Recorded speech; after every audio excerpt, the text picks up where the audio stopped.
Bhagavad Gita, chapter 6, texts 37 through 39.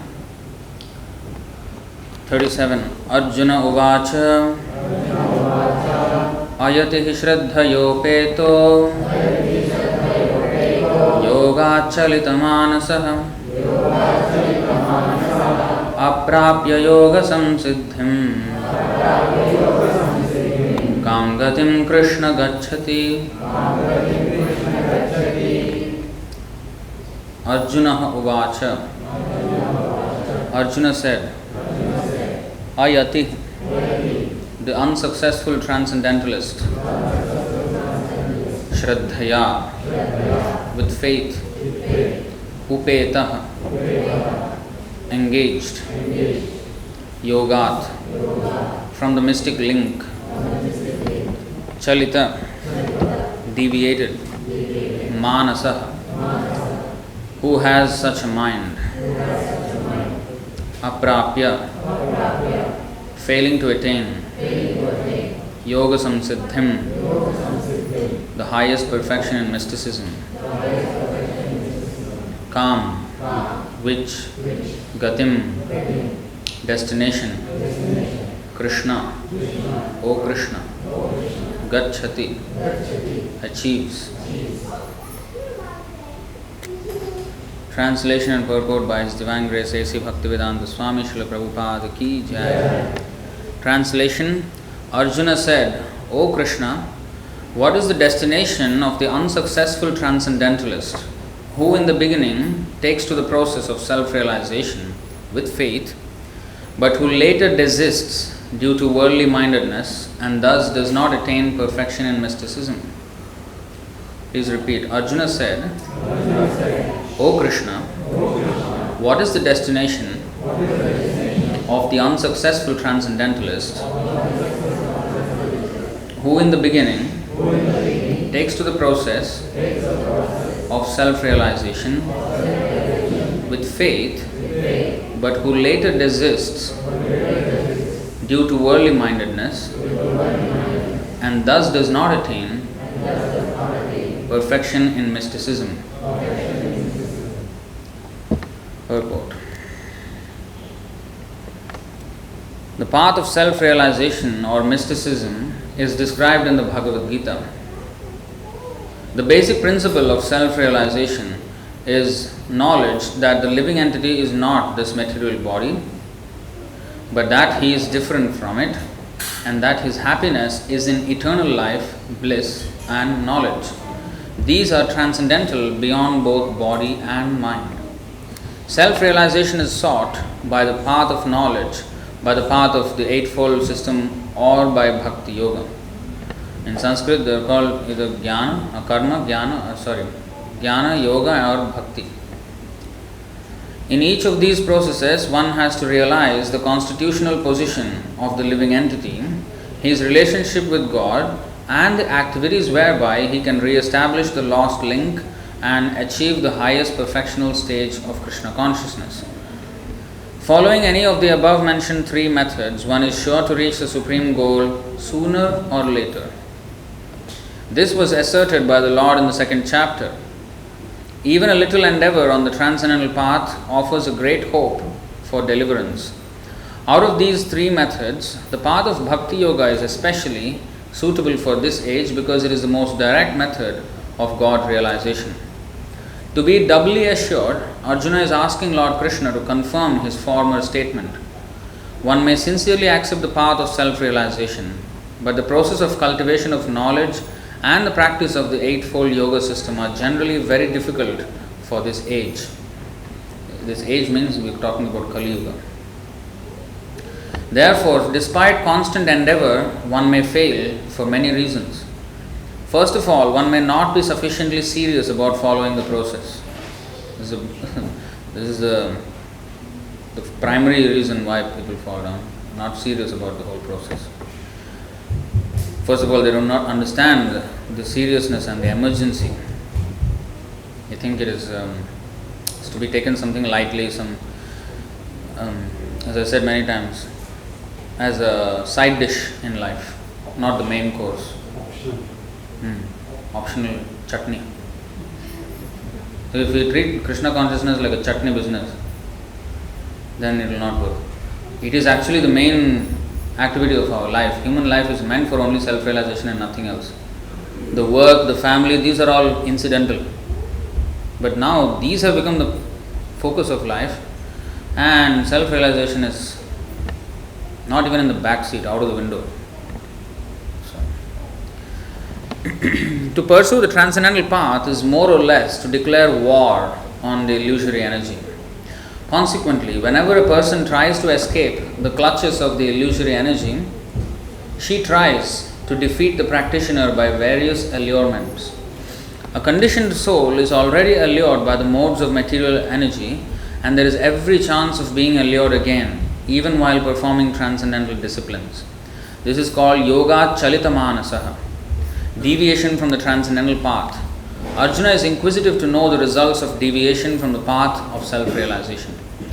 Now, just to give context to the entire question, now let's read the question again, and then we will go to 38 and 39, and we will get the complete context. So he is saying, O Krishna, what is the destination of the unsuccessful transcendentalist who in the beginning takes to the process of self-realization with faith, but who later desists due to worldly mindedness and thus does not attain perfection in mysticism? Now he further asks, Kachinno bhaya vibhrashtas chinna brahmi vanashyati apratishto mahabaho vimudho brahmana pathi.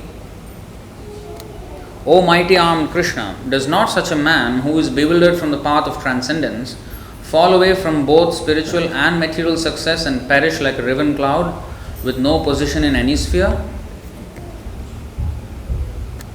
Etanme samshayam Krishna chettum arhasya sheshatah tvadanyah samshayasyasya chetta nahyupapadyate. This is my doubt, O Krishna, and I ask you to dispel it completely. But for you, no one is to be found who can destroy this doubt. So this is the entire question. What happens to such a person who takes to the path of spiritual progress, but who falls away after some time? So he has taken to the path of spiritual progress by sacrificing his material progress. Because to be good in anything, you have to have single-pointed attention. You look at any person who is great, whether in the science field or the arts field or any field, they have really applied themselves without deviation or with as less deviation as possible to that craft. And that's how they achieved success.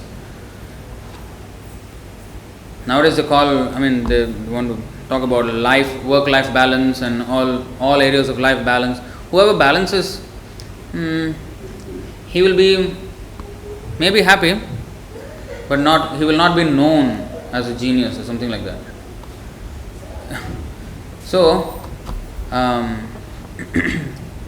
so they have applied themselves like, if you press like this, or if you press this cloth like that, nothing much happens. But the same force you press with a needle, it will pierce through, or even our hand or something like that. So to pierce, you need the same force maybe, but single pointed. So for advancing in spiritual life, one may have given up all his material duties. Like a person who has dedicated himself, who has discarded the materialistic way of life and taken to spiritual progress in life. What if he falls down? That is Arjuna's question. So does he now have no material success and no spiritual success, and he's just like nowhere? What is his standing in the great scheme of things? Where is he?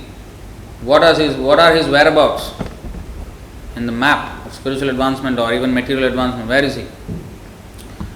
So that is the question. And he asked the question to Krishna.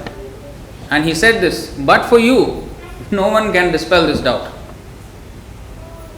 Now we will read the purport of 38 and 39, and together study this.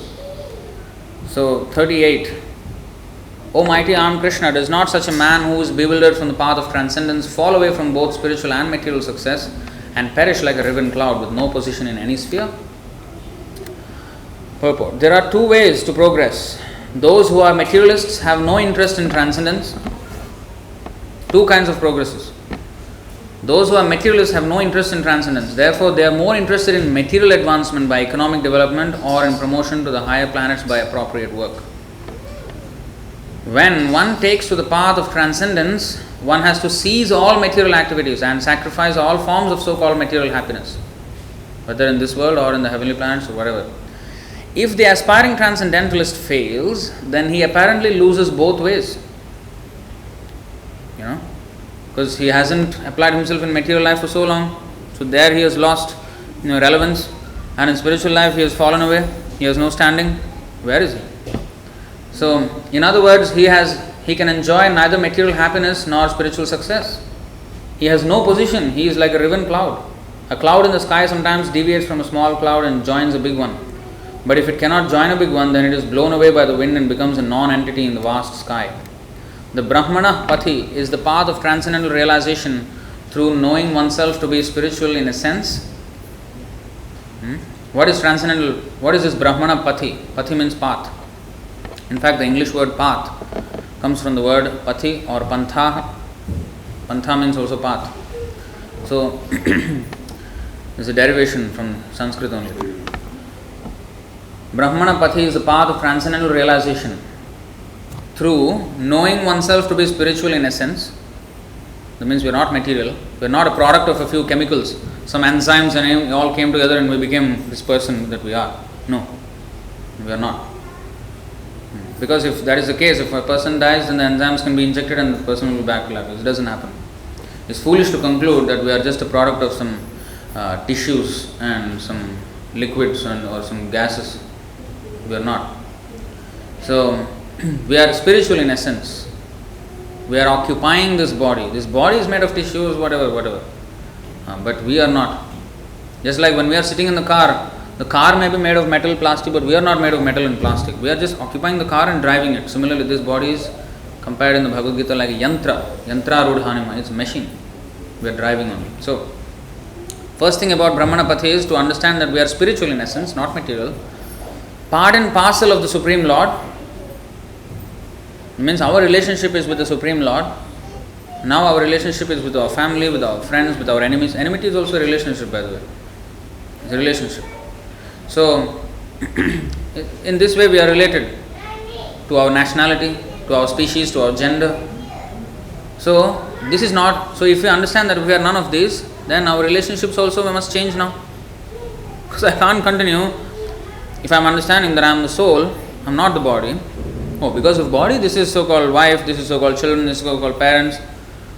But now that I am not the body, so these are not my relatives, so where is my relations now? So not only me, but also now my relations matter. To what I am related. I am working day and night to maintain these relationships with my family and my, all this paraphernalia. But now I am not connected, so what is my relationship and where should I repose my activity? So that relationship is also mentioned. We are not the body, but what we are part and parcel of Krishna. We are His servants. We are not servant of our family, we are not servant of our country, we are not servant of our species or anything, or humanity even. We are servant of God, Krishna. So, that is the next, second, part and parcel of the Supreme Lord, who is manifested as Brahman, Paramatma and Bhagavan. Now this is another subset. So, Supreme Lord or the Absolute Truth is realized in three phases. Absolute Truth is one, but it is realized in three phases according to how much we advance. The far observant of the Absolute Truth, the far observer of the Absolute Truth understands the Brahman aspect of the Absolute Truth. It is like this. If you see a mountain from a distance, You'll just have an outline, grey, almost like a cloud in the distance. So you know that there is a mountain, that's it, not much more than that. When we go closer to the mountain, we will find more diverse colors, maybe a snow at the peak, and then maybe a rocky side, and maybe a green side, and maybe a waterfall, and maybe stones. We don't know. So many varieties you will see. So there is a little more clarity, granular clarity. And when you actually go to the mountain and traverse on the mountain, then you will see so many species of plants, insects, animals, birds, maybe even humans. So much variety, so much activity, so much buzz is going on there.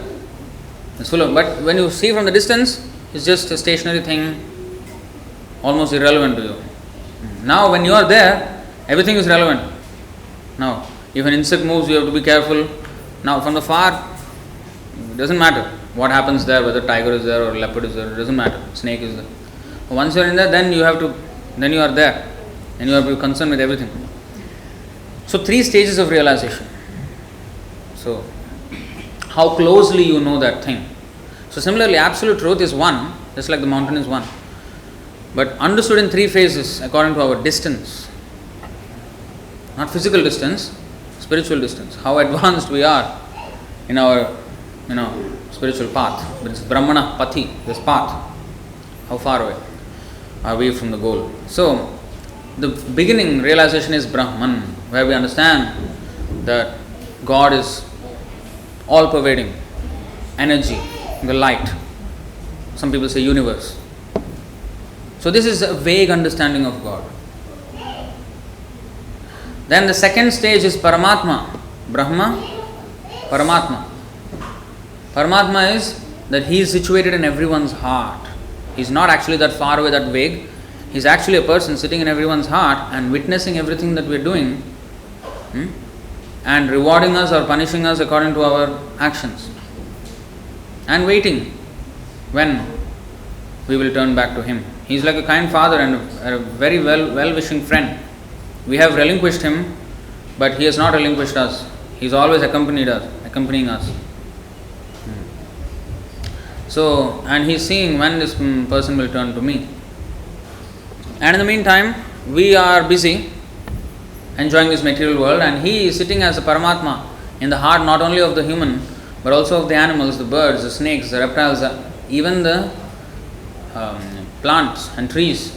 Now you may say, where is the heart of the tree? There is nothing heart. So see, this is our fault. The way we define heart, and according to Western medical this thing, is just something which pumps blood. But heart is not defined like that in the Vedas. The seat of energies in a body is heart. So that may be in us, it is the heart, and whatever in biologically whatever is the name in the in the tree, probably in the root somewhere there. So Krishna is always there in the heart of every living entity.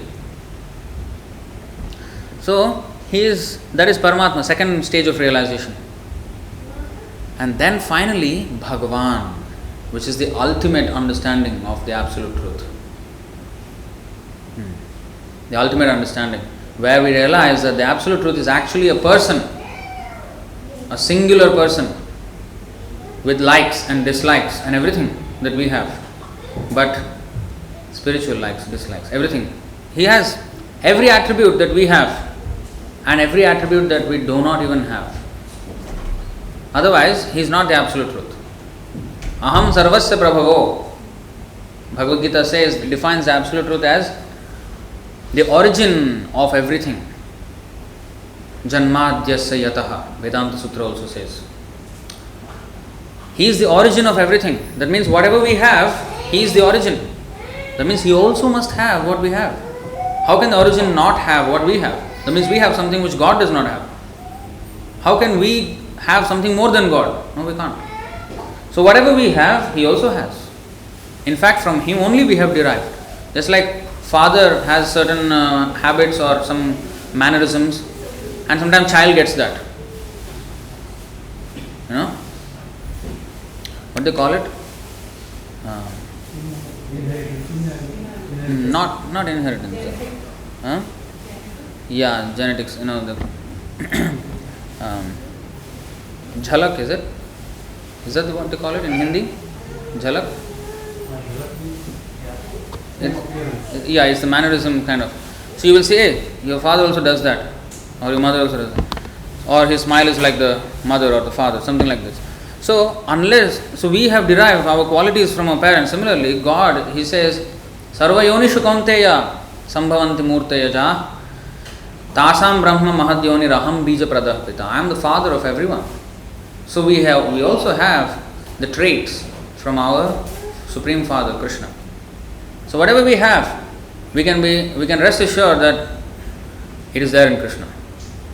But in Him, it is there without imperfection. Whereas we, because of our conditioning in this material world, we are having those imperfections. If we become purified, we also become perfect, but not as perfect as God, not as infinite as God, but pure. We will remain the same infinitesimal soul, even after liberation, mukti, moksha. But that time we will be able to serve God in complete purity, without any contamination. So, Bhagavan feature, and in Bhagavan feature we also realize that we can have a very intimate relationship with the Lord. Whatever relationships we have in this world, here we have, they're categorized into 5 main. Shanta, Dasya, Sakhya, Vatsalya, Madhurya. These are the relationships we have in this world. Shanta means passive. Passive means appreciation of somebody. Like, fanboy. If somebody, all these celebrities, they have fans. They appreciate. But they don't have very intimate relation. Intimately they don't know. But they appreciate the greatness of that person or whatever it is. That is appreciation. Then there is dasya, servitude. Serve someone greater. Like a responsible son, he will serve the parents. Like that. Or somebody who is greater, he will assist, he will serve. So that is servitude, dasya. Sakhya, friendship. We have friends whom we can freely disclose our mind. Some friends are just acquaintances, some friends are more deeper, like that. Then there is Vatsalya, parenthood. It means like the mother or father, the affection, the relationship they have with their children, filial relationship. So that is Vatsalya. And sometimes it may not be exactly father, mother, but even an elder towards a younger, like a teacher towards a student. He also has a kind of, because he is superior, and his affectionate relationship with an inferior, that is a relationship. And Madhurya, conjugal relationship, like husband and wife, or boyfriend, girlfriend, like this. Lover and beloved. This is conjugal. These are loving relationships. Then there are enmity also. Enmity is another relationship, hatred. These are negative relationships. So we have these relationships, especially loving ones. We cherish loving relationships. We don't cherish enmity. So these loving relationships we have reposed on imperfect people in this world. So we have to transfer towards Krishna. Because actually we belong, all these relationships are to be reposed on Him, not to anyone else. But that does not mean we hate everybody else, no. Through Krishna, yes, we love everyone. Because everyone is related to Krishna. And if we want to have a relationship with Krishna, then we, just like if a woman, if she becomes the wife of a man, then she also has to take care of the in-laws, all the package that it comes with marriage. So it's not that, of course now the fights happen, but it's supposed to be that if she has affection for the husband, then she has to also take care of his family, she has to be cordial with everyone. So similarly, through Krishna, we can love everyone. But if we don't take it through Krishna channel, then we will be limited in our love. We will only love our nation. Oh, what is that? Proud to be Indian. Why are you proud to be Indian? Why? For what reason?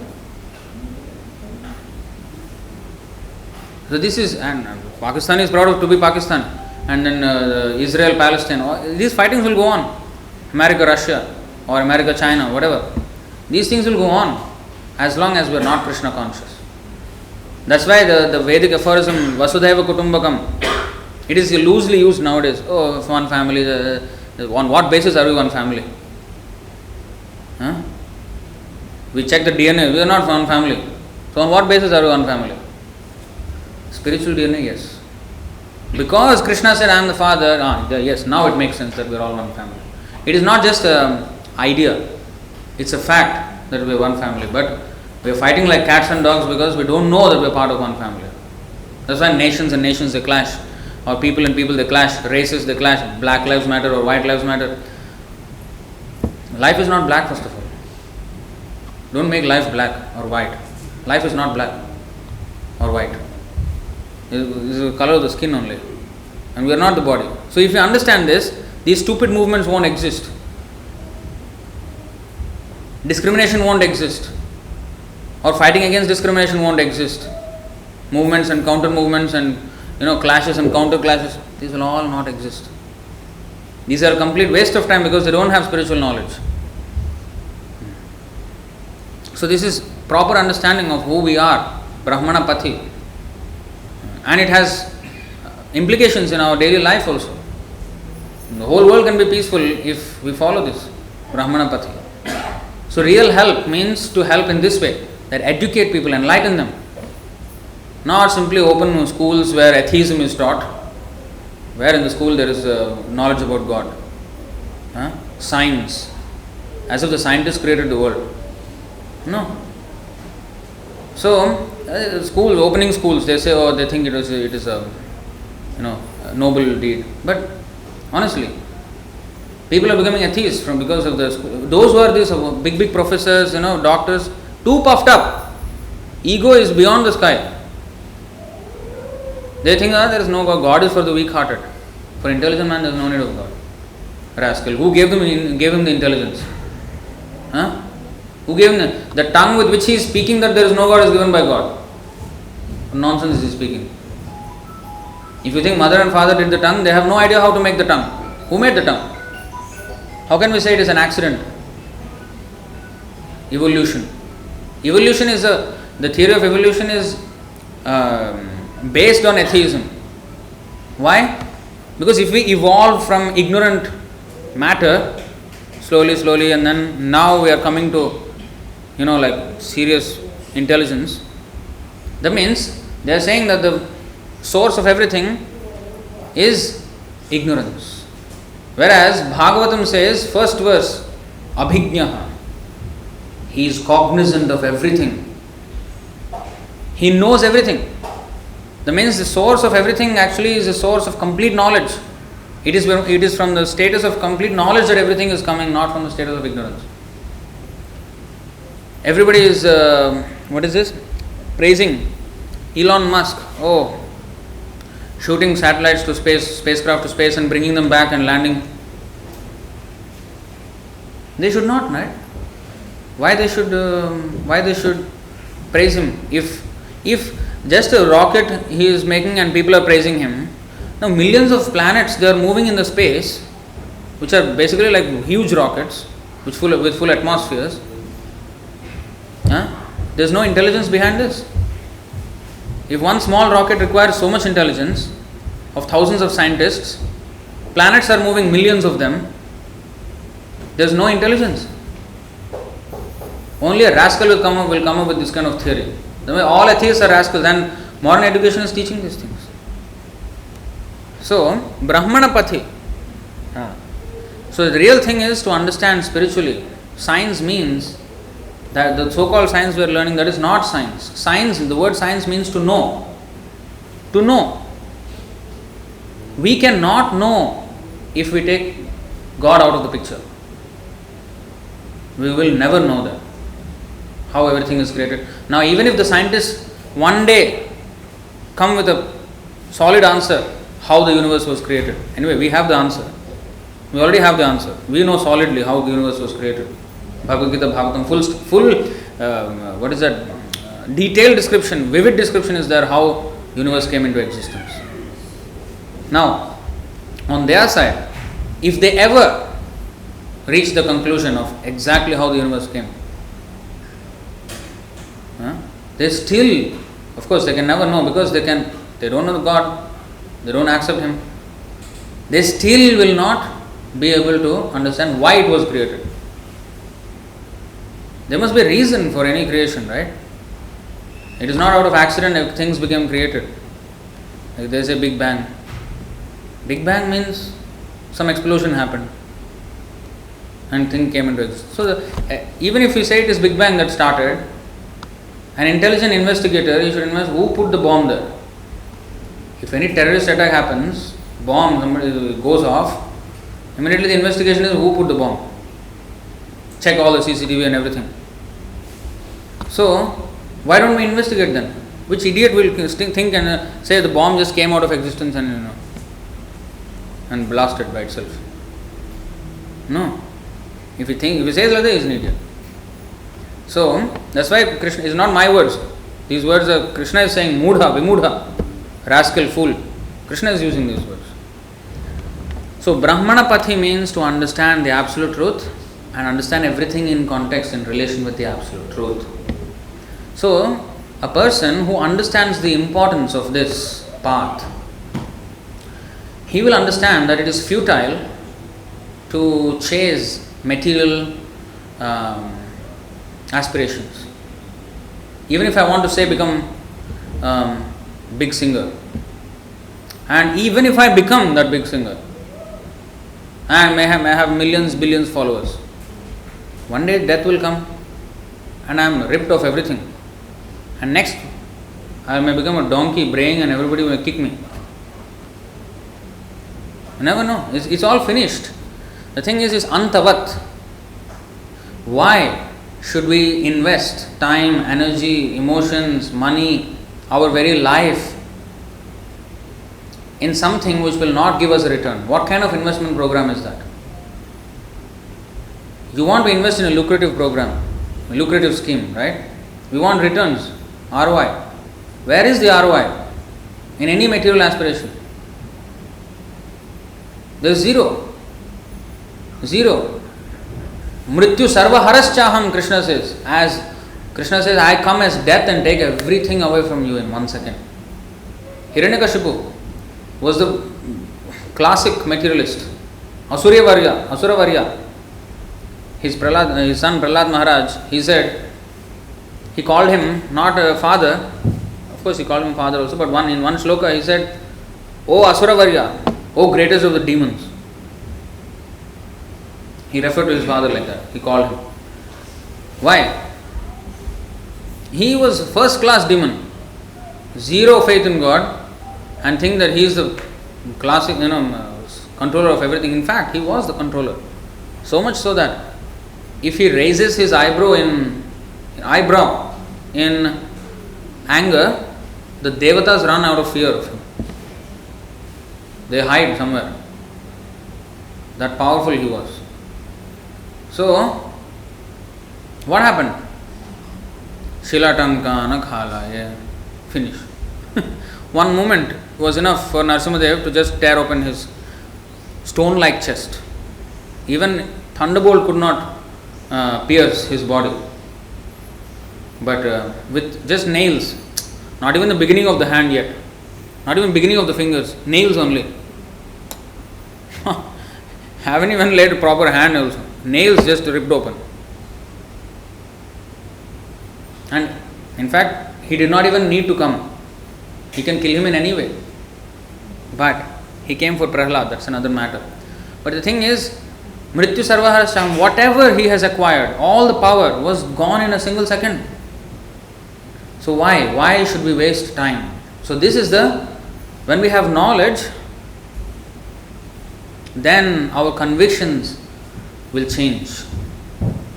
Of course, it doesn't mean we immediately in 1 second change, okay, today I will take sannyas, Prabhu, good class, I will take sannyas. That also we cannot do. So we are not on that level yet.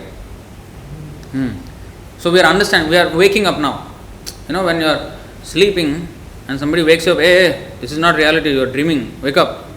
I mean, waking up, we are, there is a groggy stage when we are like not so, clear. We are still like, half asleep, we are not simply awake yet. So that is the stage at which we are now. Okay, getting some knowledge, trying to wake up. So we are not there where we can active, we are doing our duty. No, not yet. We are waking up from our dream. Swapnavad utthitaha, exact Sanskrit word. So, at this stage we cannot immediately. So, what to do? So, Krishna is not impractical also.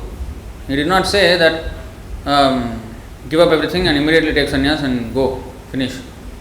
No, that is also not possible. So, we have to mold our activities in such a way, or program our activities in such a way that the very same activities which caused bondage shall cause our deliverance from this material world.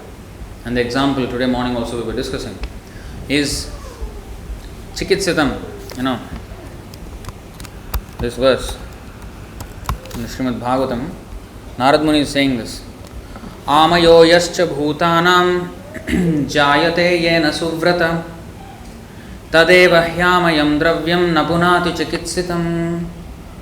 O good soul, does not a thing applied therapeutically cure a disease which was caused by that very same thing? Now what does this mean? If something is causing us disease and the same thing, if we apply it therapeutically, it can cure it. For example, vaccine is such a thing. Vaccine is like that. Inactivated virus, or nowadays they are doing this mRNA, different technology. So, especially the older technology was the virus only they inactivate, deactivate, and then they inject into the body. So it is the same virus, but this time it is actually cure or prevent even the disease. You see? And the other example is milk and curd. So if you drink too much milk in one go, you will get diarrhea. Especially not boiled milk. You get diarrhea. To cure the diarrhea, another milk preparation, curd or yogurt with black pepper and salt, that will actually cure the diarrhea. So it's coming from the milk only, but different process, and administer it and it will become now a medicine. So similarly, now our activities, our thoughts, everything is causing us bondage in this material world. What is bondage? What is bondage? We use the word bondage. What is bondage? That means we are bound to this, like chain. If there is a chain here, I am bound, I can't move. So what is this bondage that we can't move? I can move. No, now lockdown, we are actually bound. But now they're trying to reopen and going back and forth. But we can travel, we can move, right? So how are we bound? Bound means we are bound to this material world. We may go up even into the heavenly planets or to the hellish planets or anywhere, but we are within this material world.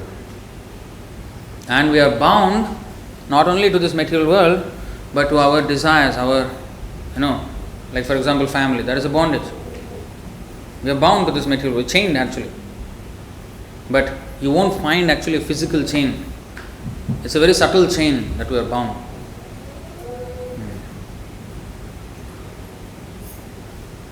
It is called lust, kama. It is our greatest enemy, vairinam. Lust means not just sexual desire, that is of course the pinnacle of it, but any atmendriya pritivancha taravali kam. Kam means lust. And krishnendriya priti ichha dhare premanam. If we desire Krishna's satisfaction, that is prema or love. So in this world, whenever they say I love you, this is actually not love. It is only lust. Because in that relationship, I want to be happy. Even if I want to make you happy, it is because I want to be happy by seeing you happy. Ultimately, it comes back to us, I want to be happy. And it may increase to a different sphere in the name of nationalism. Oh, if my country is happy, I will be happy. So it is still bondage. So in this way, we are bound to a certain family, bound to a certain circumstance. So this bondage of birth and death and suffering, bondage is not something pleasurable, it's suffering. Birth, death, old age, disease, dukkha doshanu darshanam, janma mrityu jara vyadhi. It is full of pain. And apart from these four, janma happens, okay, in the beginning of birth, okay, we have forgotten that pain, okay, fine, good. Because in the womb of the mother it's very, very painful. The baby suffers more than the mother herself. But we completely forgot. Completely forgot. Only because the mother remembers she can tell. But the baby doesn't remember. We don't remember what we went through. And when we come out, birth is also very painful.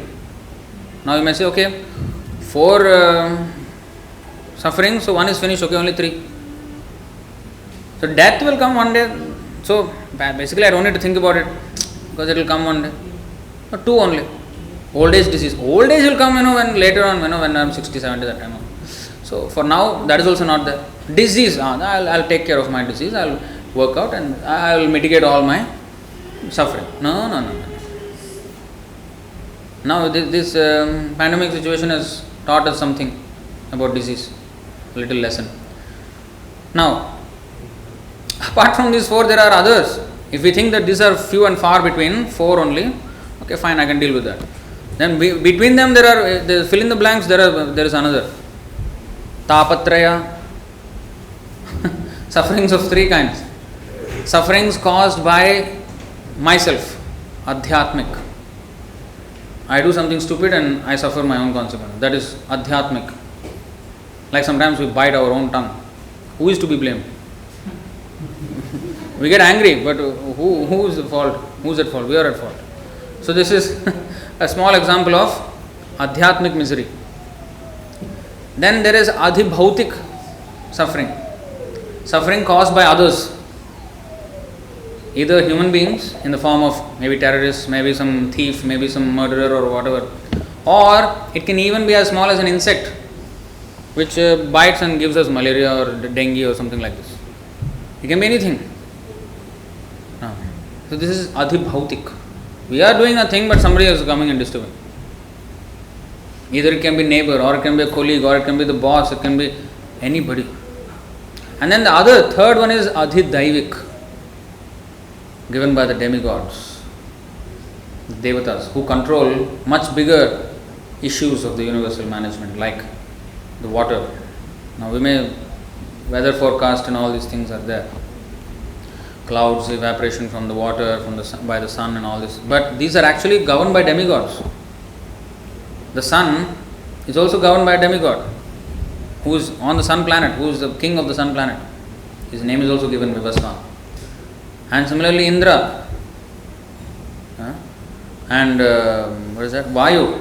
All these demigods, there are millions of them. So all of them govern different aspects of the government of the universe.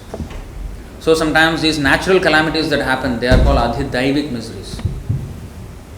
They say natural calamity. Actually, there is also control.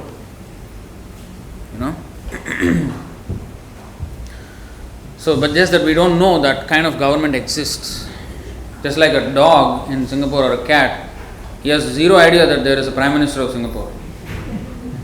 Zero idea. He is happy or nothing is happening. There is no dog chasing me, cat, so many cats on the streets here and there. There is no dog chasing me, no animal, no wild animals, warthog or something like that. Why they are not there? Because there is a government which is maintaining law and order, and there is no forest here and there is civilized space and everything. So he does not know these things. So just like he has zero idea of that, we also have zero idea of this bigger government of the universe. It's only from the Vedic scriptures that we are getting information of this.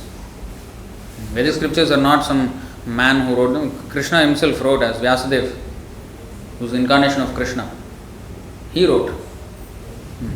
So these are authorized knowledge.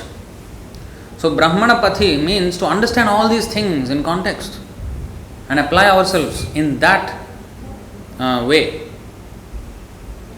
In the sense, we should understand what is the reason behind creation, what is the reason for our existence, and then be in synchrony with that purpose and apply ourselves. So once we understand Bhagavad Gita, we understand, I was put here for my reformation. I have forgotten that I am eternal servant of Krishna and I have come here. Oh, now I have to revive that, and until then I will be punished. Not exactly punished, it is reformation. When the father slaps the child, it looks like punishment, but actually it is for his good, because if he continues to do something wrong, suppose he is stealing from the neighbor, and the father gives him a very tight slap, he will not like it. But if he doesn't slap him, then he will go on to become a big robber, bank robber or a hacker or whatever, and he will get sentence that is much serious, much more serious. So Krishna gives us suffering is actually for our own good. We should understand that it's easy. Every time this is what happens when people have feeble faith in God. Whenever something reversal happens, they lose that little faith also. If God is there, why should He, not answer my prayers? As if God is our servant waiting outside the door. If we ting, bell rings, He will come inside and what do you want, sir? And He will give whatever. He's a servant, is it? No. He will sometimes not give. That's why there is a saying. People pray to God to change their situations, not understanding that the God engineered the situation to change us. We don't want to change. We want to remain the same stubborn idiot, rascal dog. Dog, the tail is always curling. How much you try to straighten it, it will come back. We want to remain that stubborn dog, and we want God to serve us. We have to change. And that's why Krishna gives these things. We have to see what is the lesson here. But we can clearly know the lessons if we have the spiritual knowledge. Then we will immediately see, see, Krishna is teaching this lesson, that lesson. Everything we will know. We will know the non-permanent state. Basically the lesson is this. No need to figure out, hey, what Krishna is teaching me. No. Main thing is this. This material world is not worth our attention. It's not worth. We are not supposed to be here. We don't belong here. We have to go back to Krishna. So every time Krishna gives us some slap, some kick, that is to only awaken us to the fact that, you see, it will all end in frustration after all. How much ever you try. Even if you are successful your whole life, death will come and take away everything and then finished. You can't live with your success forever. People are still glorifying who is Gandhi. Now that soul which was in that Gandhi's body, where he is, we don't know. There is one astrologer, Jawaharlal Nehru. He Prime Minister of India, right? He was. So the astrologer, he calculated, he said, this man after death, he has become German Shepherd in Sweden. Dog. It's very, very possible. And we have information from Bhagavatam. Bharat Maharaj, he was not only Prime Minister of India, but he was Prime Minister of the world. Next life he became what he became? Deer. Deer he became. It is very much possible.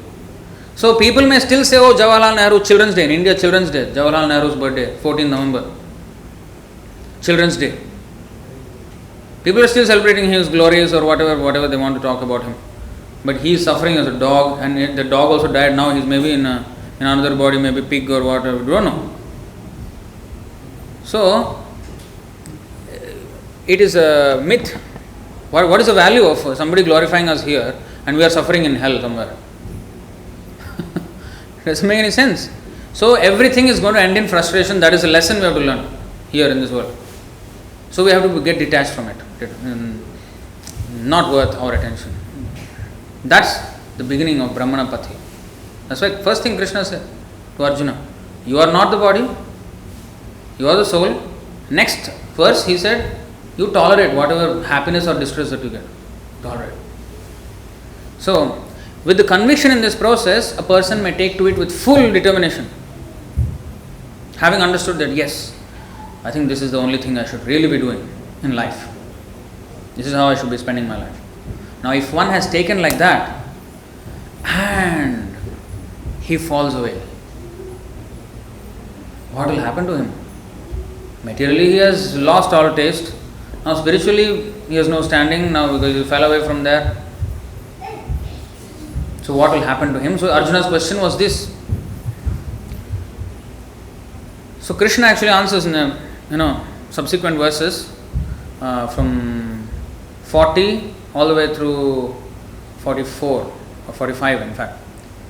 He answers, 6 verses he answers that actually there is no loss even for a person who has fallen away from transcendence. There is no fault, there is no problem. Why? Because even if he dies in this world having not completed his business in spiritual progress, next life he will start from where he left off. Whereas materially, if we end with a PhD in this life, next life we have to start from ABCD. That PhD is forgotten. There may be some flavor, for example, some music prodigies, they say. How they become so good at music at 3 years old, playing piano like water. How? Yes, it did in the past. So there is some connection is there. But ultimately, the achievements are gone. The flavor is remaining and he is carrying forward something else now in some other life. But that same achievement will not be lost even if we fall away. That is the assurance Krishna is giving in the next few verses. But this is a valid question. And this question Arjuna asked Krishna. And he said, but for you, there is no one who can dispel this doubt. Why did he say that? Because Krishna is the witness, as the Paramatma, of everyone. He has witnessed billions and trillions of souls. What happened to them? And he did not just witness. He is the one who engineered the situations. He is not only the Upadrashta, but also Anumanta. He is not only the witness, but also the sanctioner. So he is the one who sanctions. So he is the one who knows. So any knowledge we have to take from Krishna, the highest authority. No use of taking an opinion of a person who has no brains, who does not know anything about these things. Nowadays it is fashion. If you want to get some philosophy about life, they will go to a motivational speaker. Or a person who has become Olympic champion will suddenly become a motivational speaker. Nowadays, YouTube, when you watching one video, next video will come out. Who is that? Mike Tyson. Motivational speech, something is giving. He was a boxer. No. So, people go to these kind of people just to get some philosophy about life. No, but for you, Krishna, nobody can answer this question. This is called proper knowledge. Because opinions, if you ask anybody, he will have his opinion. He will have his opinion. Nasa vrishyaryasa matam na bhinnam.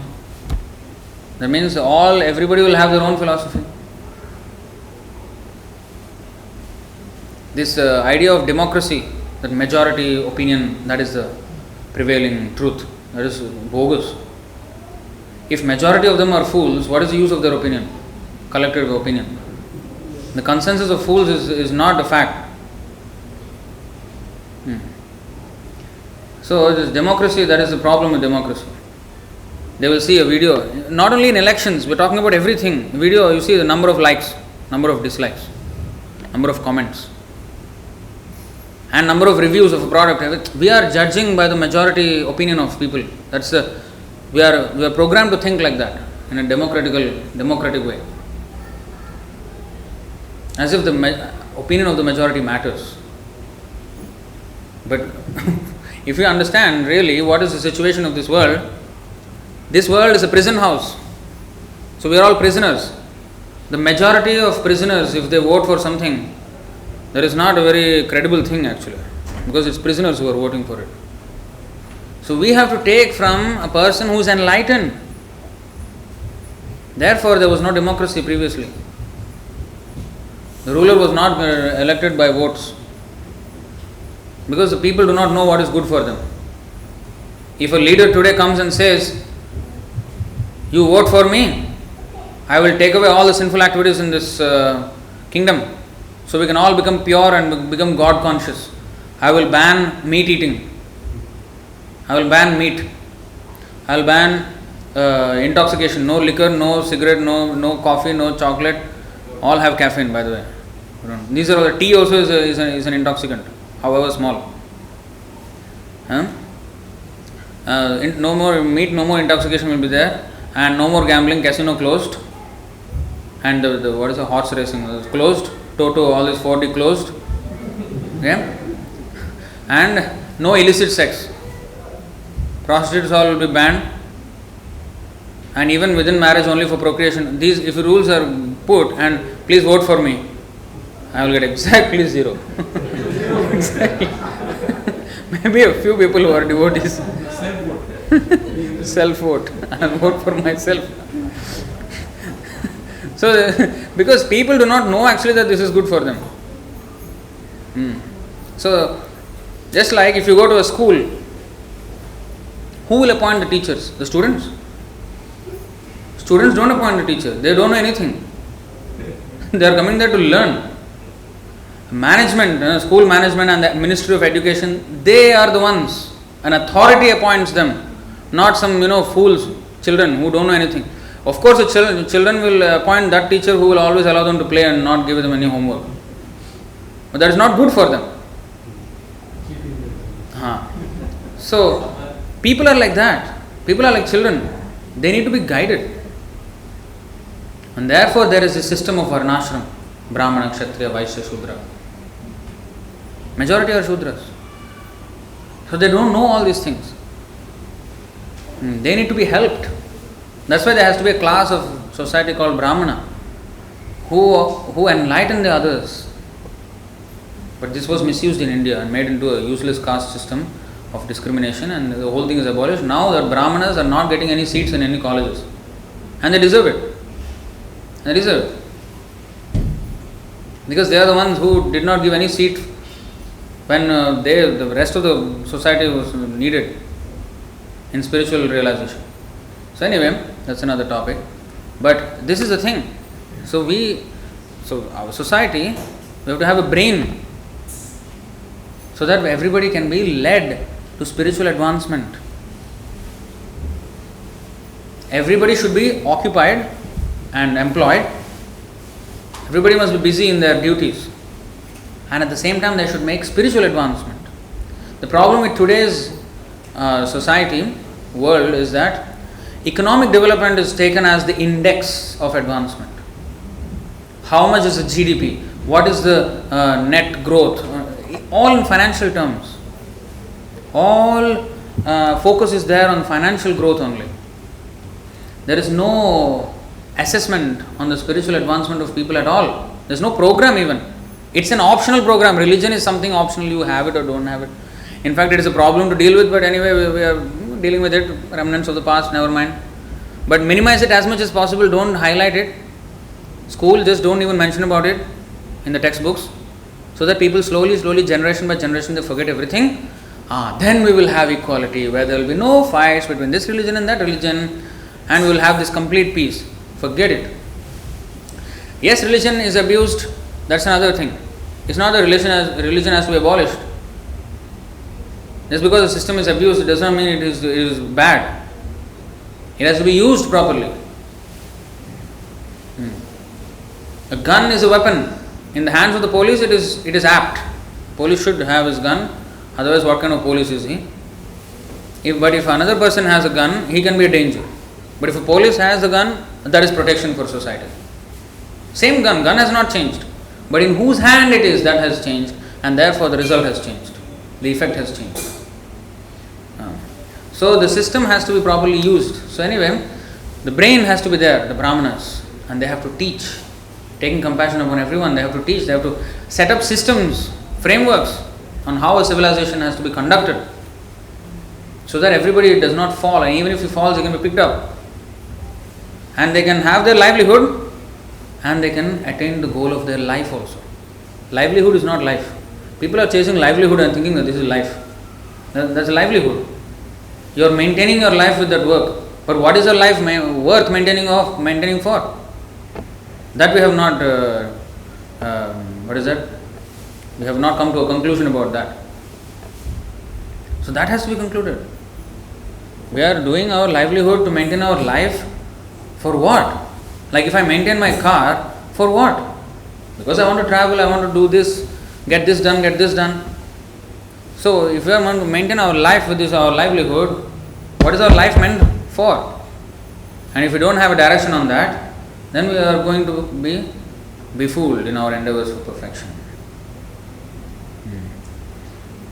But when we take up this path seriously, with knowledge, then sometimes, because it is, as Prabhupada said in the purport, this is a war on the Maya, on the illusory energy.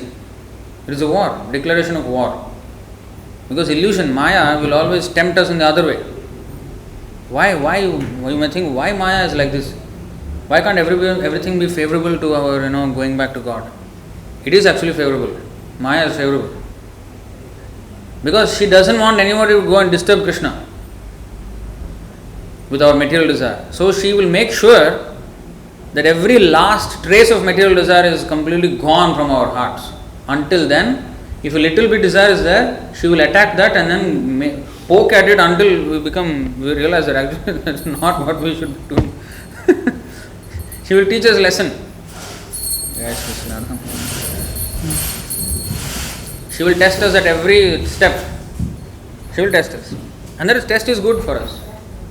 Because only when we are serious, then we can actually become perfect servants of Krishna. And then we are qualified to be admitted. Entrance exam has to be there, no? This is the entrance exam for going back to the spiritual world. We have to be thoroughly Krishna conscious.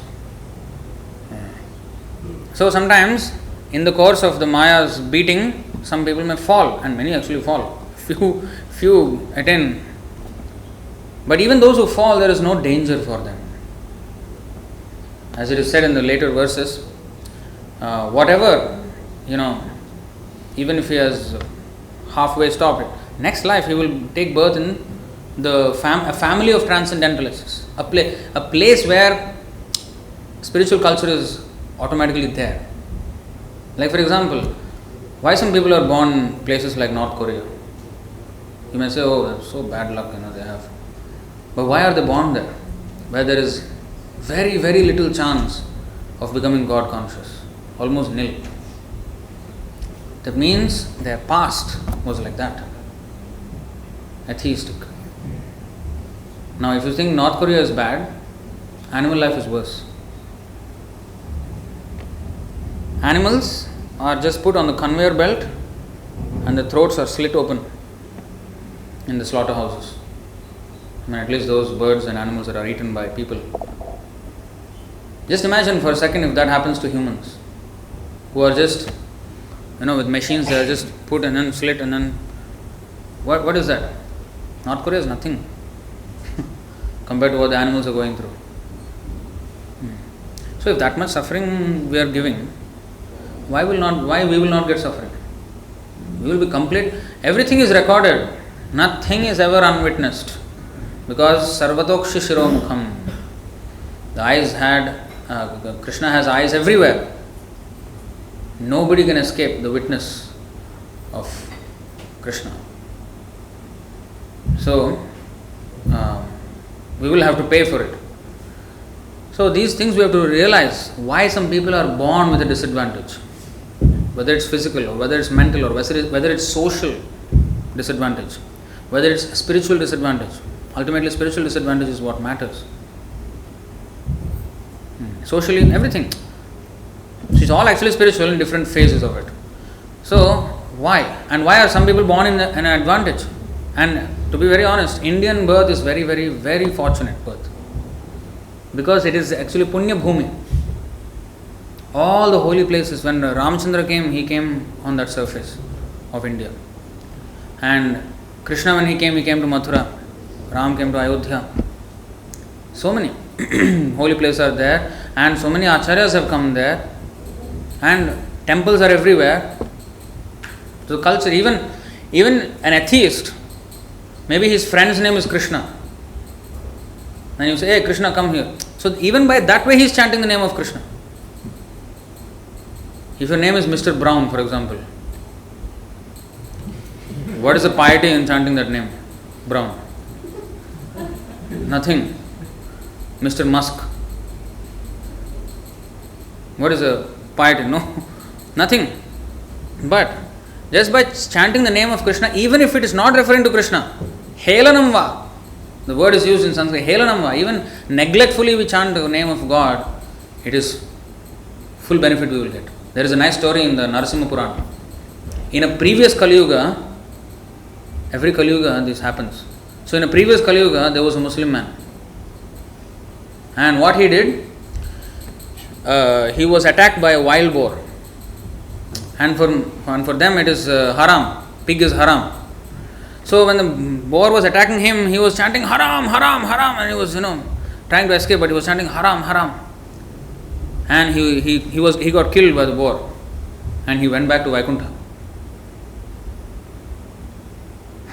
What happened? Because he was chanting haram. Because he was chanting the name of Ram, he went back to Vaikuntha. He was not referring to Ram. That is the power of Ajamil's story, we all know. Maybe some of you do not know. Ajamil also like that. He, in the beginning of his life, he was a very nice, cultured Brahmana's son, and he got married. Under his training of the father, he was doing, worship of Narayan. But after his marriage, he got seduced by a prostitute. And he kicked his wife out, he kicked his parents out, he lived with the prostitute, he had 10 children with the prostitute, he ate her food every day, and to maintain that such a big family, he went and robbed and became a dacoit, everything. And at the age of 88 years old, he had a son of 2 years old. That was his plight. And by some good fortune, because whatever he has done in his young life, service to Narayan, Narayan did not forget. Narayan did not forget whatever he has done as a young.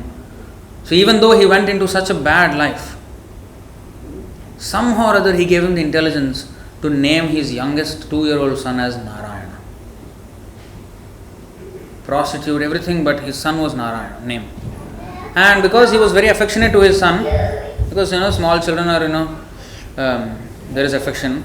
So he used to always call him, Narayan, where are you? Narayan, have you eaten? Narayan, have you slept enough? Or something like that. So all the time he used to call the Narayan, Narayan. So at one point of time, Yamadutas came, Yamaraj, because his time was going to be up. And Yamadutas, the servants of Yamaraj, not that Yamaraj comes to everybody and takes them. He is sitting there, his servants will go and pick people up. And they are very busy in Kali Yuga, no appointment, fully busy. So this man Ajamil, he was being picked up by these Yamadutas. So when the Yamadutas came, he could see them. Ordinary people can't see. But this is what happens when a sinful person dies or going to die, he will see. So he was seeing these frightening faces and these people with chain and dogs and all this. He was petrified, and he was don't know what to do. He just called out to his son, Narayana, Narayana, and then at that time, because he called Narayana, at that moment when the Yamadutas was going to take him, immediately the Narayana, Lord Narayan from Vaikuntha, he sent his Vishnudutas, his servants, who looked exactly like Vishnu, with 4 arms and beautiful body features. And they came and they stopped the Yamadutas. You cannot take this man. And Yamadutas said, what is this? What are you talking? He is such a sinful rascal. He married prostitute. He kicked out his parents, kicked out his wife. All kinds of crimes he has done whole life. No, he is purified. The Vishnudutta said, he is purified. How can you say like that? And they explained that because he has chanted the name, the holy name is so powerful that it can rid us of all sinful reactions. Now you may say, that is not fair. It's not fair that a person does everything and anything, and then at the end he can chant Narayana and then you go back to Vaikuntha. What is this program? But it is not so easy also. It is by Krishna's arrangement that he could chant, but actually he was not taken away immediately, by the way. The Vishnudutta stopped the Yamadutas and both disappeared. And he was left alone to reflect on himself. What wrongs I have done. Then he realized. He was woken up. And then he immediately left all his family and went to Haridwar, and he was chanting the name of Krishna, and then eventually the Vishnudutas again came. This time they took him back.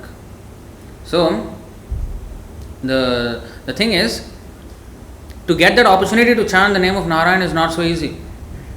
And offenselessly to chant at the time of death is not so easy. There was one man, there was a story like this. So he heard this Ajamal story. He thought, wow, this is nice, yaar. I can do whatever I like at home and the whole life. Just last the moment I will do it. I'll just chant Narayan and I'll go back. So I can have best of both worlds. I can enjoy right here also, and there also I can go back. So this is good. So what I'll do, okay, I will also name my sons. I'm going to marry now. So after this marriage, whoever, I will name them according to Krishna's name. So he is, what is that? Govinda, Damodar, Madhav. 3 sons he had. Govinda, Damodar, Madhav. Govinda, Damodar, Madhaveti. You know that song is that. So Govinda, Damodar, Madhav. Then he was a merchant actually. So he had a shop. So every time he used to call, like that. But he was very, very much business minded, business oriented. So because he thought, let me do, full on. At the end of life is what is important. Okay, got it. So he was doing his business. And then eventually his sons grew up. They also became responsible. So they were also taking charge of the shop here and there, the business, and going out getting clients. So his health deteriorated. He was on the deathbed. So the 3 sons were around him. Then he was almost breathing his last. And he was, a little frown came on his face. Govinda, Damodar, Madhav, if you all are here, then who's at the shop? And he died. He thought of the shop and died. He forgot the Govinda, Damodar and Madhav. So if we want to cheat Krishna, then he knows how to cheat us also. So we cannot take this as, this is nice, Prabhu, I will do this program, Ajamil program, I am follower of Ajamil. No. We have to understand that this is after many lifetimes of piety that he has come to the stage of Ante Narayana Smriti. This is to signify the power of the holy name. But to be able to chant at the time of death when the body is completely in disorder, we should first be able to chant when it is in complete order. If we are not able to chant when it is in complete order, how are we going to chant when it is in disorder? When we get a little headache, our chanting becomes difficult. Death is thousands of times greater than a headache. So, if Prabhupada writes in the purport of 8.7, if one cannot remember Krishna while one is struggling for existence, how can he remember him at the time of death? So it is not that, Prabhu, I am very busy, Prabhu, I cannot do this, I cannot chant, my work is this long, this much time in the day, or this. We can give as many excuses, as many things. But the point is this, however difficult your life is, death is more difficult. However difficult life is, death is more difficult. And after that, if we are not Krishna conscious, life will be even more difficult. Because now we are only 5,000 years into Kali Yuga. If we die and take another birth, we will just be, now this pandemic, this COVID-19. Maybe if we die and take birth, we will be in COVID-119, next century.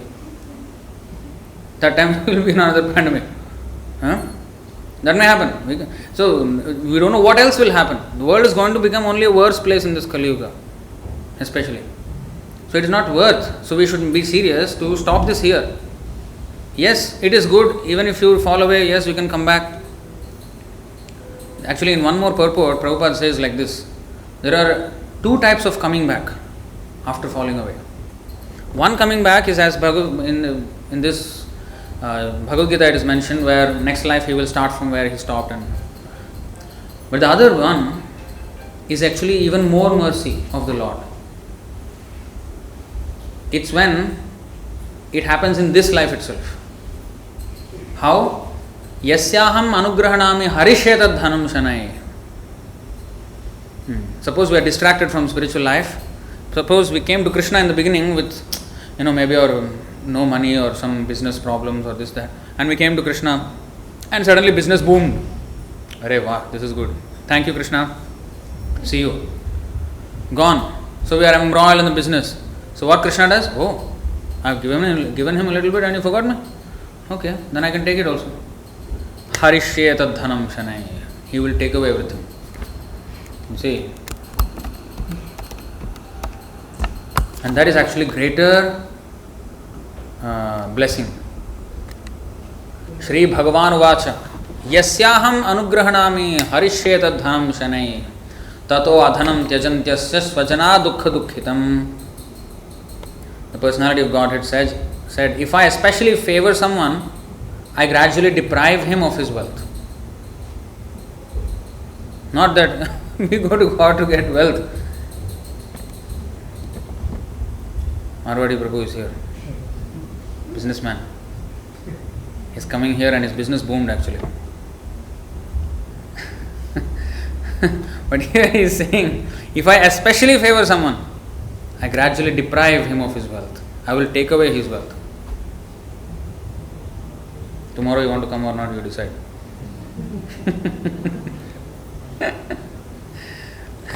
Then the relatives and friends of such a poverty-stricken man abandon him. Not only money gone, relatives also gone. Because they will only remain as long as you have money and status. People will, yeah. But once you have nothing, then they will leave you. In this way, he suffers one distress after another. How is this a blessing? Now, continuation. Sayada vitathodyogo nirvinnaha syad dhanehaya matparaihi kritamaitrasya karishye madanugraham. When he becomes frustrated in his attempts to make money, that means what happens, That means he is still attempting to make money and he is again frustrated in that also. Because he had family, he had money and everything, money taken away, then family gone, then he want to get it back. Okay, if I get money, I will get my respect back again in society. So he tries to attempts and he will frustrate him again, Krishna. Repeated frustration. And then if he befriends my devotees, and no hope, then he will go to temple. Because people only come to temple in last resort. When everything failed, the movie also they will show like that, no? The doctor will try. The hero, fought with villain, something serious happened and then he is in the hospital and everything. And then doctor will say, he will take out his glasses. Only God can help. As if until then God could not help, now only God could help. If the God does not sanction, the doctor cannot do anything, rascal. God is from the very beginning, He is in control. Not that now everything is, okay, now you please go to God. Nothing else. Last resort. It's like hopeless case. Going to God means hopeless case already. In fact, if somebody dies and they chant Govinda, Govinda in South India. In North India, Ram Naam Satya Hai. In fact, Ram Naam Satya Hai means people become scared. Hey, why you are saying that? Nobody died, no? Inauspicious. They did this, the cigarette. There is a cigarette dispenser in India. To discourage people from smoking, they put a cigarette dispenser like, vending machine. So you put coin and cigarette will come out. But they design in such a way that every time cigarette comes out, Ram Naam Satya Hai sound will come out. And the person like this, Arey, he is not scared of the cigarette, he is scared of the Ram Naam Satya. This is our mentality. So we are afraid of God. Who is afraid of God? Only Rakshas is afraid of God. Devotee is not afraid, right? So if you are afraid of Ram Naam, that means we are Rakshas. So last resort, they will come to Krishna. So like that, so if Krishna really favors someone, he will take away everything, relatives gone, then he will strive to get it back, he will not get it. And then finally, last resort, he will come to temple. There he will sit down in Bhagavad Gita class and hear something, then he will start to chant Hare Krishna. And then slowly he will become a devotee. And that's what Krishna, you see, he befriends my devotees, I bestow my special mercy upon him. And what is the special mercy? He will get his money back? No, sorry. Tad brahma paramam sukshmam chinmatram sadanantakam vijñāyātmataya dhīrah samsārat parimuchyate. He doesn't want to give us coins. We are asking for coins actually in this world. In fact, not even coins. Dhruva Maharaj said broken pieces of glass, thinking that is very shiny. You know, when the glass is broken, it reflects some light and appears shiny. If you think that is very attractive, it's a diamond, if you chase it as if it is diamond, you will get pricked by the glass only when you go there. That is what this material world is. It's actually like a broken pieces of glass. We are thinking it is something very valuable. And when we get it, it will prick us and we will bleed. So we are asking for this, and we go to God to give us this broken piece of glass. So Krishna is saying, what a fool rascal this guy is. I will give him something much higher. I will give him myself, owner of everything. So this is what. So he will not give us the wealth, he will give us this. A person who has thus become sober fully realizes the Absolute as the highest truth, the most subtle and perfect manifestation of Spirit, the transcendental existence without end. In this way, realizing that the Supreme Truth is the foundation of his own existence, he is freed from the cycle of material life. And this is real benefit. I will show that verse of Dhruva Maharaj.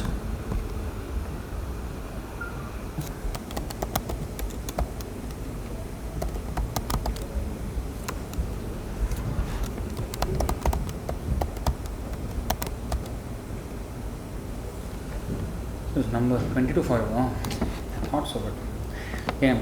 Sthanabhilashi tapasi sthitoham tvam praptavan deva munindra guhyam kacham vichinvannapi divya ratnam swamin kritarthosmi varam nayache.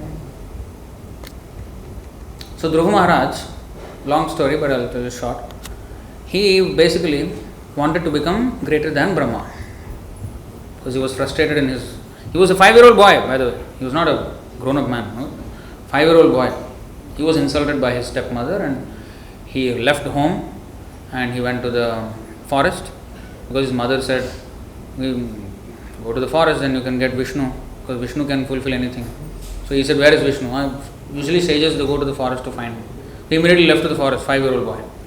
So there he met Narada Muni on the course and Narada Muni showed him how to chant the name of Vishnu and how to do meditation. So he was doing this, and in 6 months, he was so serious in his practice, in 6 months, he saw Vishnu. He saw. Then, when he saw, that's it. His enormous desire of becoming the controller of the universe diminished. And this is what he said. When he was being blessed by the Supreme Personality of Godhead, Dhruva Maharaj said, "O my Lord, because I was seeking an opulent position, I was performing severe types of penance and austerity, tapasya. Now I have gotten you, who are very difficult, not only for the ordinary humans, but also for the great demigods and saintly persons and kings to attain. Even great rishis, munis, they cannot get you. Devatas, they cannot get you. But now I have gotten you. I was searching after a piece of glass,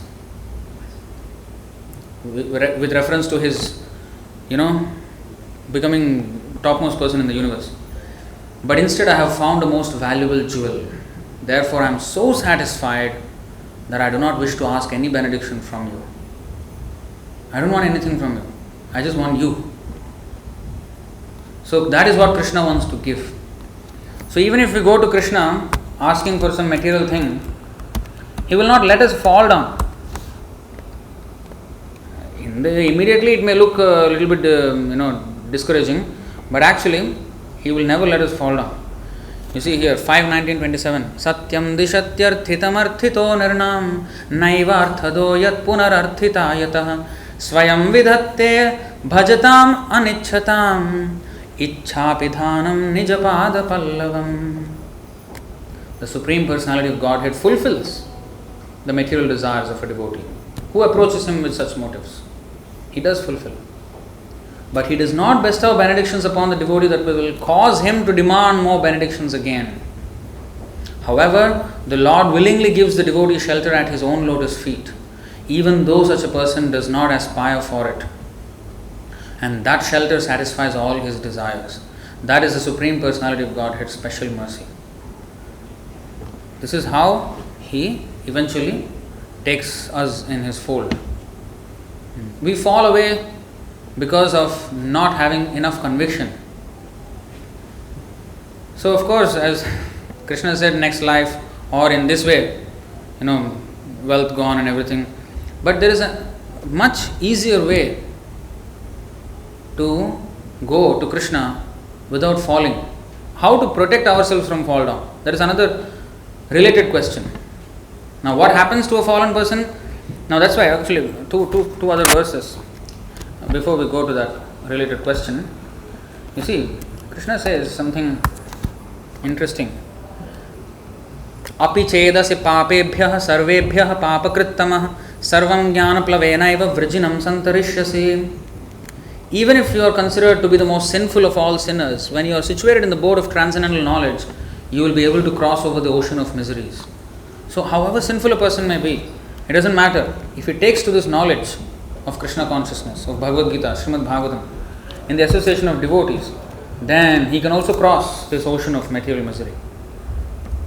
9:30. Api chet suduracharo bhajate mam ananya bhak sadhureva samantavyah samyak vyavasito hi saha. Even if one commits the most abominable action, if he is engaged in devotional service, he is to be considered saintly because he is properly situated in his determination. So even if a person is sinful and somehow or other he has taken to devotional service, we should consider him saintly because he has taken to the proper means of atonement, and he will come out of his sinful life.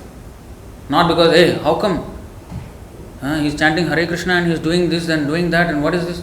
Yeah, in the beginning, because they are not fully trained. Of course, an experienced devotee is not expected to fall like that. But those who are just coming into it, or sometimes a person who is not very stable, he may fall back. But still, if he has that faith in Krishna, there is chance of his coming back again. It's not that he is condemned for eternity, no. Because he has taken that little bit step, Krishna will never forget him. And Krishna says this, Narad Muni says this. Na vaijano jatu kathanchana vrajen mukunda sevyan yavadanga samsritim smaran mukundangri upaguhanam punar vihatumicchen narasagraho janah. My dear Vyasa, even though a devotee of Lord Krishna sometimes falls down somehow or other, he certainly does not undergo material existence like others, fruitive workers, etc. Because a person who has once relished the taste of the lotus feet of the Lord can do nothing but remember that ecstasy again and again. And because of that, he will one day come back. So now, a related question. So how to save ourselves? Now there is assurance even if you fall down, but best thing is not to fall down. Right? So how? So we should understand why do we fall down? What causes the fall down? Usually it's lack of conviction in the process or committing offenses to Krishna, to devotees, to dham, temple, or to seva. So many aparadhas are there. And if it is serious enough, then we may leave. Krishna will not allow us to stay in the association of his devotees. That's why we leave. Or if you are not convinced enough of this process, and actually offenses come from lack of sufficient conviction, lack of sufficient knowledge, lack of sufficient proper attitude. And proper attitude comes with, again, hearing. That's why we have to hear how a devotee should be, how we should progress, what is my conduct, what is life, everything. Because if we don't, suppose read Bhagavad Gita every day. Now, today there is class, fine. Next Sunday there will be another class. What are we going to do in the week? If we don't keep ourselves connected with this message, that's why we have book. We always recommend people to take home these books and read. Sometimes they say, Prabhu, is there online version? There is. But the thing is, distractions are so much on the screen. Better to have no distraction. Right? A book, read. That's why it is better. Focus is more important, not availability. Availability, there is no dearth of availability nowadays. But the thing is focus. How much are we applying ourselves to it? So, the rest of the week, what should be done? We have to read. Oh, I don't have time. Make time. Time is there. Priorities are different. Everybody has 24 hours. But what we make out of those 24 hours, right? So we have to make time. And then read. And if we just keep to that habit every day, Prabhupada said at least 1 hour a day. But if you cannot right away, start with 15 minutes. Take a baby step towards it. Now let me read 15 minutes. Now everybody has that 15 minutes. Nobody can say he does not have 15 minutes of time. Actually, we have so much time. We waste away. We don't even notice and we say we have no time. So we have to read, and slowly we have to get at least 1 hour a day. Then the convictions, the understanding will deepen, and our involvement, our voluntary effort to participate in this will come. Otherwise, every time devotees will ask, Prabhu, how many rounds of chanting? 1 round. After 10 years, still 1 round. Why not increasing? Because no reading is going on. If one reads, there is no need of goading from others. He will automatically take. Of course, there is some pushing required to take that extra step. So we need to have those people around us who will push us more than our comfort zone, because we tend to remain in our comfort zone always. So we need that also, that pushing. But when devotees sometimes push, some people can't take it. And that's because they don't understand the value of that pushing. They think, how come he asked me to do this? How can he scold me? Why you cannot scold? Why?